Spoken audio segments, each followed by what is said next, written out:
Assalamualaikum warahmatullahi wabarakatuh. Perkenalkan, nama saya Ahmad Afan Mubarok dengan NIM 201510601085 dari kelas Bahasa Indonesia 58.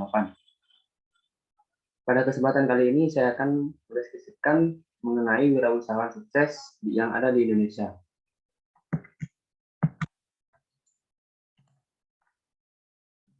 Salah satu wirausahawan sukses yang ada di Indonesia yaitu Khairul Tanjung, yang dikenal dengan julukan si anak singkong, yang sukses menjadi bos Citycorp. Nama Khairul Tanjung mungkin sudah tidak asing lagi di banyak kalangan Indonesia.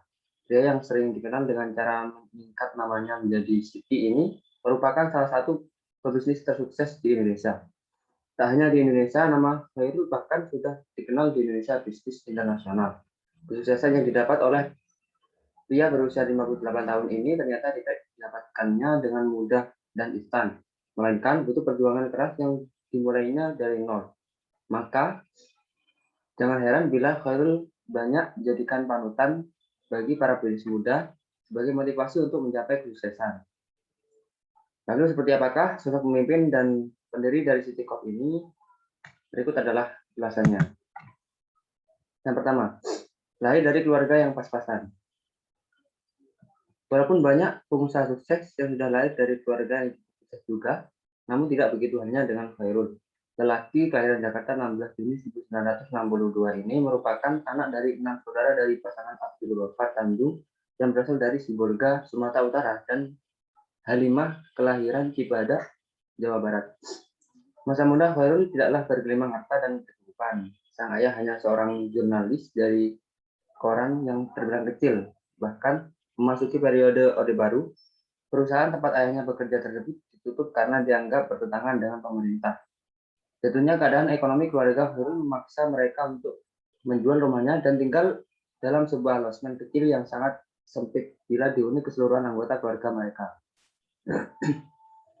Dari sinilah Khairul Tanjung disebut-sebut sebagai si anak singkong karena memiliki latar belakang keluarga yang sangat biasa-biasa saja. Selain itu, julukan tersebut juga populer berkat buku biografi Khairul Tanjung yang berjudul Khairul Tanjung si anak singkong yang diterbitkan pada 2012 oleh Kompas. Buku ini disusun oleh seorang penulis dan jurnalis bernama Jaja Gunawan Gereja. Yang selanjutnya yaitu menempuh pendidikan tinggi. Dengan keadaan ekonomi yang tidak dikatakan berkecukupan, Khairul masih tetap dapat menempuh pendidikan dengan baik. Pada masa kecilnya, Khairul mengenyam pendidikan SD dan SMP Vanlik di wilayah Gunung Sahari. Setelah itu, pada 1981, ia melanjutkan pendidikan di SMA Negeri 1 Jakarta atau yang bisa dikenal dengan SMA Budi Utomo di Jakarta Pusat. Tidak menunda waktu, Khairul langsung memutuskan untuk melanjutkan pendidikan ke jenjang universitas. Pada saat itu, Khairul memilih jurusan kedokteran gigi di Universitas Indonesia dan lulus pada tahun 1987. Yang selanjutnya yaitu awal mula terjun ke dunia bisnis. Khairul Tanjung pertama kali menjajaki dunia bisnis serius ketika ia merintis sebuah toko yang menjual peralatan kedokteran dan laboratorium. Toko tersebut didirikan di wilayah Senen, Jakarta Pusat, meski akhirnya harus mengalami kebangkrutan. Setelah gagal akan usahanya tersebut, Khairul bersama beberapa rekannya memulai bisnis baru di bidang ekspor sepatu anak-anak yang berpayung di sebuah perusahaan bernama PT Pariarti Sindutama. Hanya dengan bermodalkan 150 juta rupiah hasil pinjaman dari sebuah bank, usahanya tersebut terbilang sukses karena langsung mendapat pesanan jumlah besar dari Italia. Walaupun keberuntungan seakan sedang berpihak kepada Khairul dan perusahaannya tersebut, nyatanya terdapat sesuatu yang mengganjal di hatinya. Pada akhirnya, beberapa pandangan dan lain hal, Khairul memutuskan untuk berpisah dengan ketiga rekannya yang selama ini sudah bersama-sama membangun bisnis sepatu ekspor tersebut dan mulai membangun usahanya sendiri.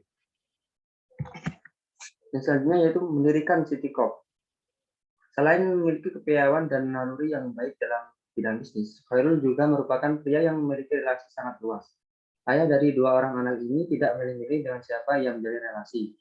Mulai dari kalangan atas hingga para pekerja-pekerja kelas bawah yang mungkin banyak orang menganggap mereka tidak selevel dengan seorang Khairul Tanjung. Dengan keahlian yang dimilikinya dan luasnya relasi dari Khairul, kesuksesan pun perlahan datang. Khairul kemudian mendirikan Para Group yang memiliki sebuah perusahaan yang memiliki sebuah perusahaan payung bernama Para Indi Holdindo. Khairul berusaha memusatkan bisnisnya pada 3 sektor, yaitu keuangan, finansial, multimedia, dan properti. Dan selang 1 tahun kemudian, pada 1 Desember 2011, Khairul merubah nama Para Group menjadi City Corp yang dikenal sekarang ini. City Corp sendiri terdiri dari 3 perusahaan anak, yaitu Megacorp, City Global Resource, dan Trust Corp atau Trans TV. Selanjutnya, jatuh bangun Trans TV. Pada saat ini, Trans TV dan Trans 7 menjadi salah satu sumber utama kekayaan dari Khairul. Namun, jangan salah sangka, ternyata perjalanan dari perusahaannya yang satu ini tidak semulus yang diperkirakan. Khairul pertama kali mendirikan Trans TV dengan nama perusahaan PT Televisi Transformasi Indonesia untuk mendirikan saluran media yang nantinya akan menjadi salah satu channel televisi tersukses. Menjadi salah satu channel TV tersukses. Untuk mewujudkannya, Khairul harus meminjam uang sebesar Rp 100 miliaran kepada bank karena dana yang ia miliki saat itu hanya 50 miliar saja. Ternyata kesulitan yang diterima Khairul dalam membangun TV tidak hanya sampai di situ.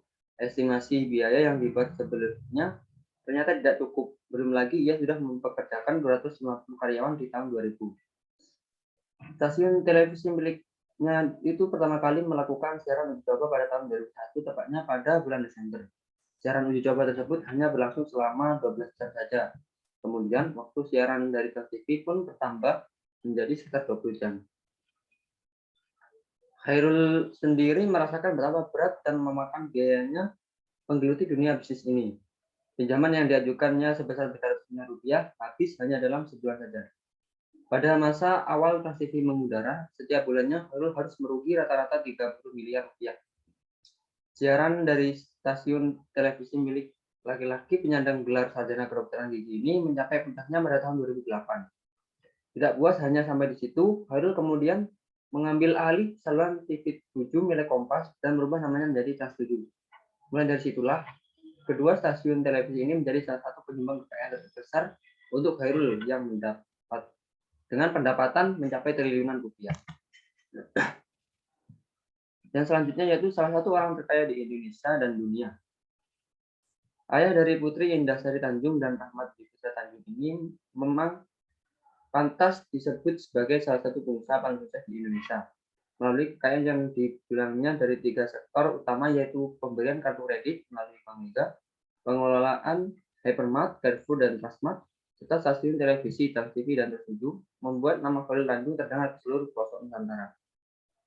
Ternyata tidak hanya di Indonesia, nama Khairul Tanjung sudah dikenal hingga ke ranah internasional.